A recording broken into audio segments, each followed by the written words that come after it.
We're in the first week of the 2026 Milan Cortina Winter Olympics. And out of nearly 2,900 athletes competing on the world's biggest stage, estimated 9 athletes are 40 years or older. That stat stops a lot of people in their tracks, but I think it should do the opposite. Today's podcast isn't about competing in the Olympics. It's about what elite athletes and great coaches understand that the rest of us forget.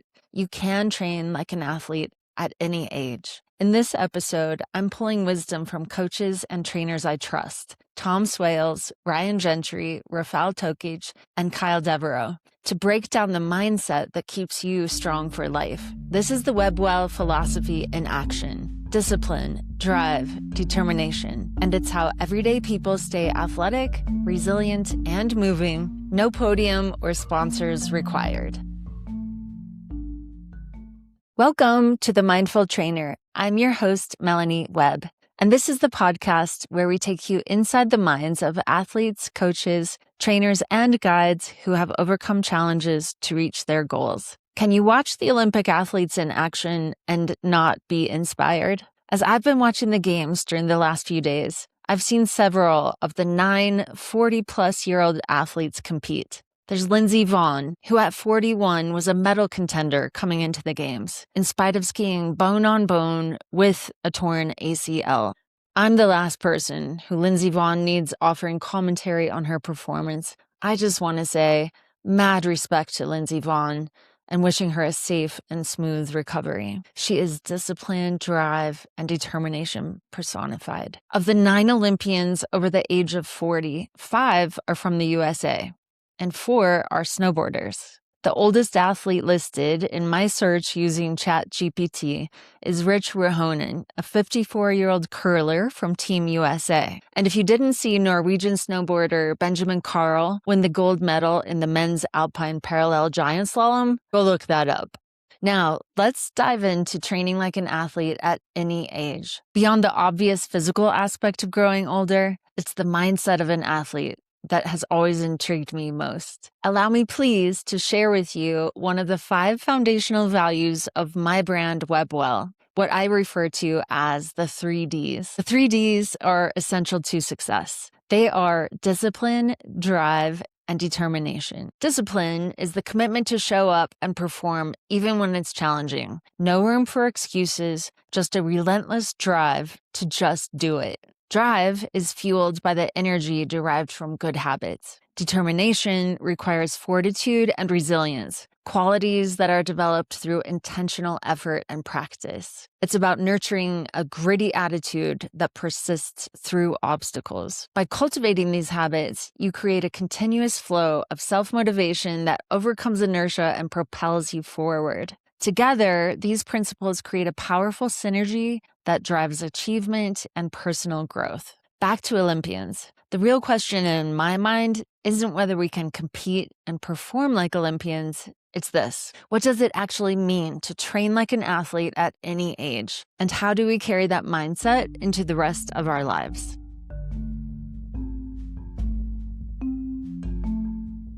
So I just took that mindset. I'm like, I'm going to get back to where I was. I'm going to be this. This is not going to own me. This is not going to become who I am. So now I'm back at gymnastics and I'm back snowboarding and wakeboarding and playing sports. And, does the body hurt? Yeah, it does a little bit, but I manage it. And if something flares up, I deal with it. And then I go back at it. I don't let it deter me or discourage me from doing the things I love, because movement is my joy. Like doing as many things as I can and seeing what I can do with my body. It's fun for me. That's my challenge. I don't play too many team sports anymore because I just don't want to commit the time, but I will if it's like a pickup game. But I see the progress in developing handstands and backflips and whatever else I can kind of push to see, what I can do with my body in the time that I have. Yeah. I love that. I love how you take your discipline, drive, and determination, the same that you applied to getting to that 220 super fit pounds, and then you applied it to your own healing process and now to your life every day moving forward. Yeah. But it's the same principles. It's the same principle. It's the overload principle. It's gradual progression. And being 46, am I going to see the leaps and bounds that I once did in my 20s? No.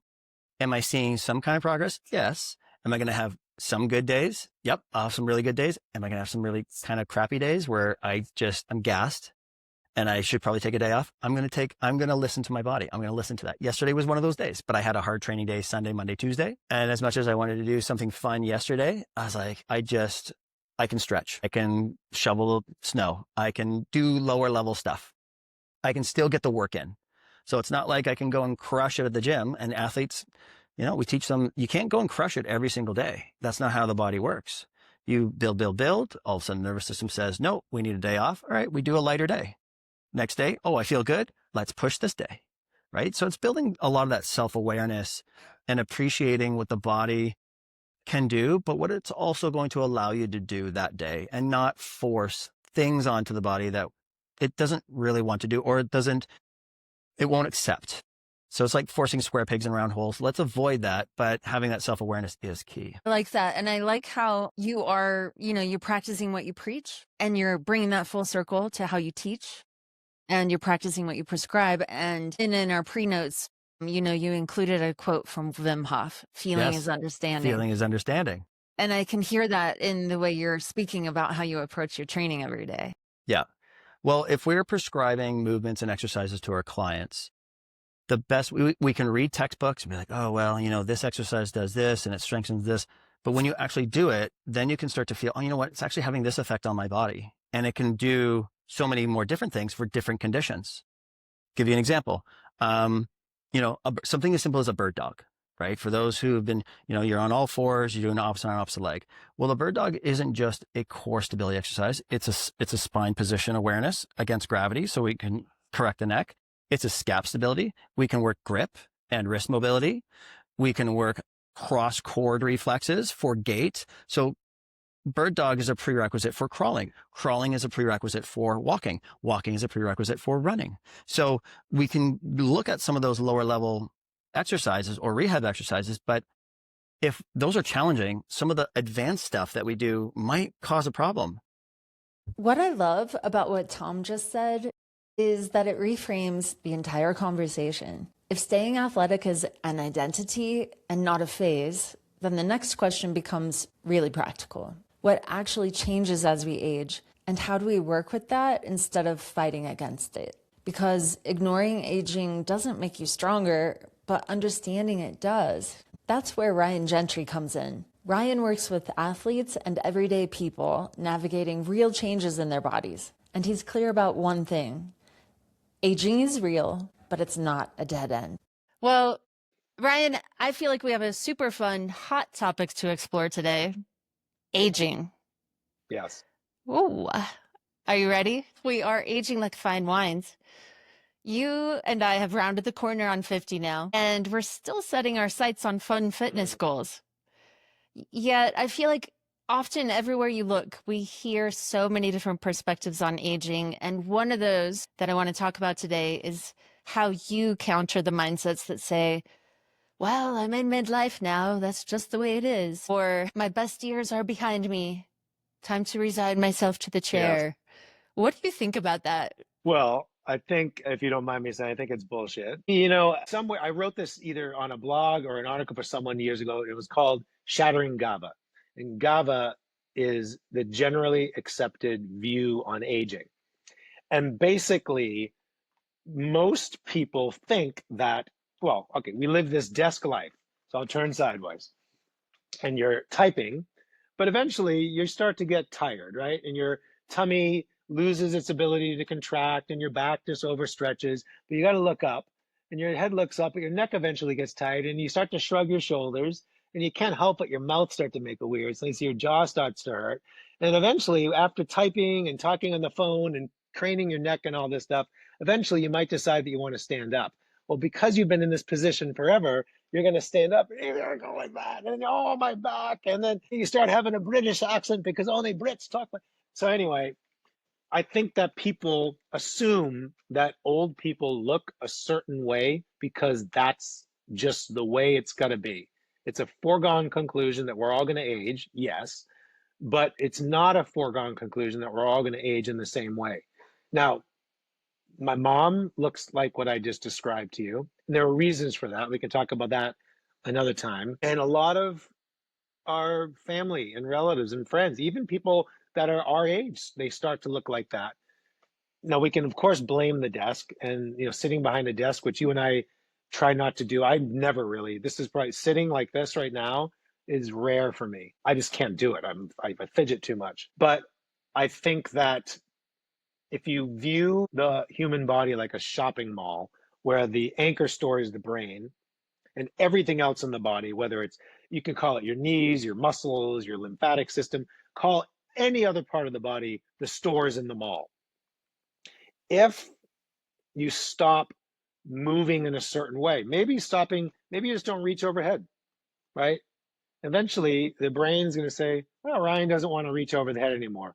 You know what? Let me shut down some of the lights, fire some of the employees. I'll maybe not let his shoulder blade doesn't need to move up anymore.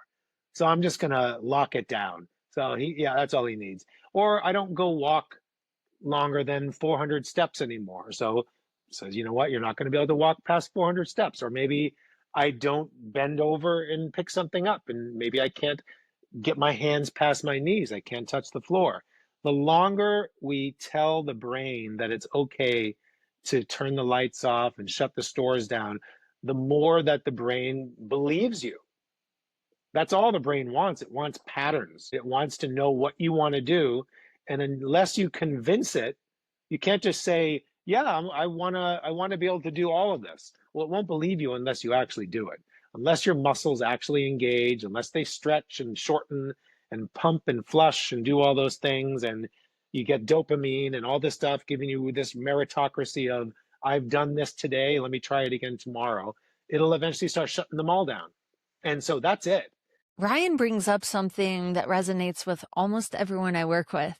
The moment when your body starts sending different signals than it used to. And that moment can go one of two ways. You either push harder and break down, or you get smart and you evolve. This is where the athlete mindset really shows itself, not in intensity, but in adaptability. Rafal Tokicz has spent years helping people train with longevity in mind. And his perspective is a powerful reminder that lasting strength comes from knowing when and how to adjust.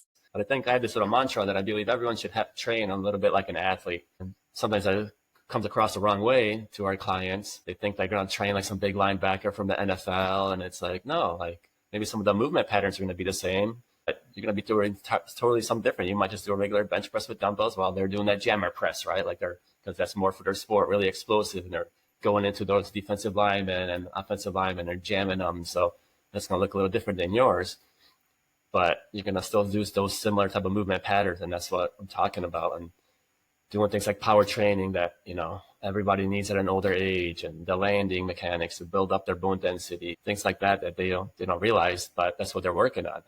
They think they're just jumping off some box and landing, but we're really working on their bone density, getting stronger. So do you ever get pushback from your clients? They're like, however old, 60, 70 years old, why do I have to do a box jump? Oh yeah, for sure. You get all kinds of pushbacks, as you know.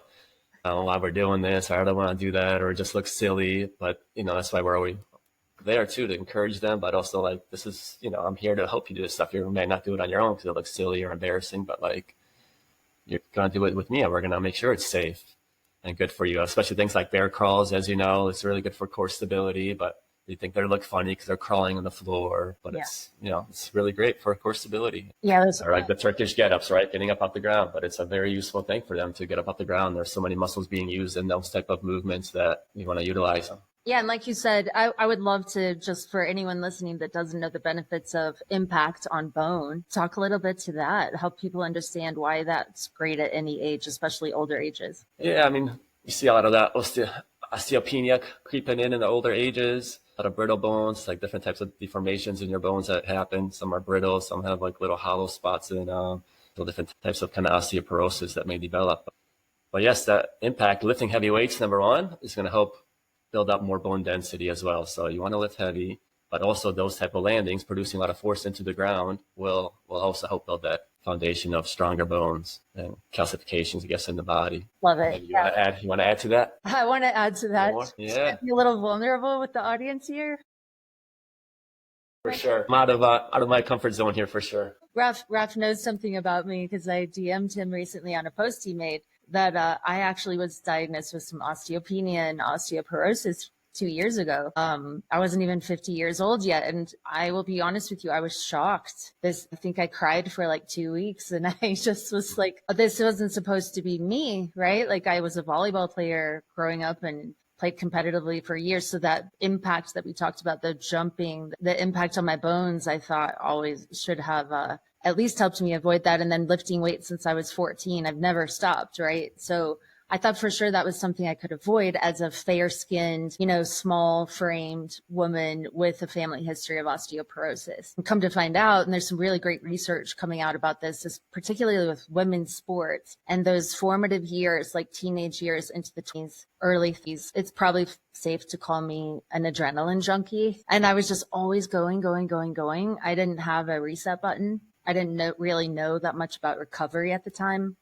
And I think it's quite possible that I fell into that category of just overtraining at a time when my hormones really needed a recovery phase in order to lay down that calcium. Fortunately, I'm not a bone breaker. I haven't ever broken bones in spite of numerous injuries. So apparently my bone matrix is very solid. But I've been working the last 2 years, really making some small tweaks to the way I work out on my body, and especially nutritionally, prioritizing rest and recovery to try to reverse some of those things and that diagnosis.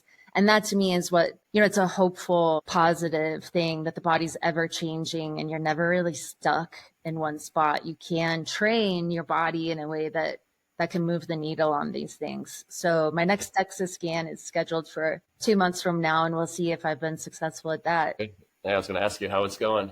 Yeah, the home scale shows improvement. I've started prioritizing my backpacking and hiking with heavy loads. So again, a small framed person, I don't carry a lot of weight on a daily basis. So the body responds to that additional stress.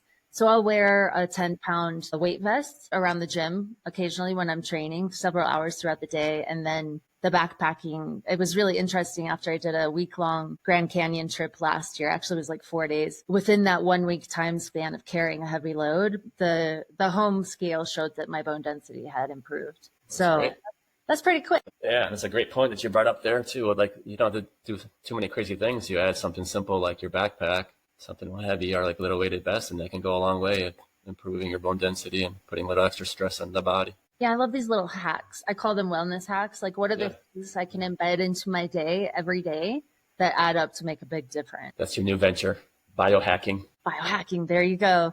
It's really fascinating. Do more tips, yeah. What Rafal points out is something elite athletes understand intuitively. Training isn't about proving anything exclusively.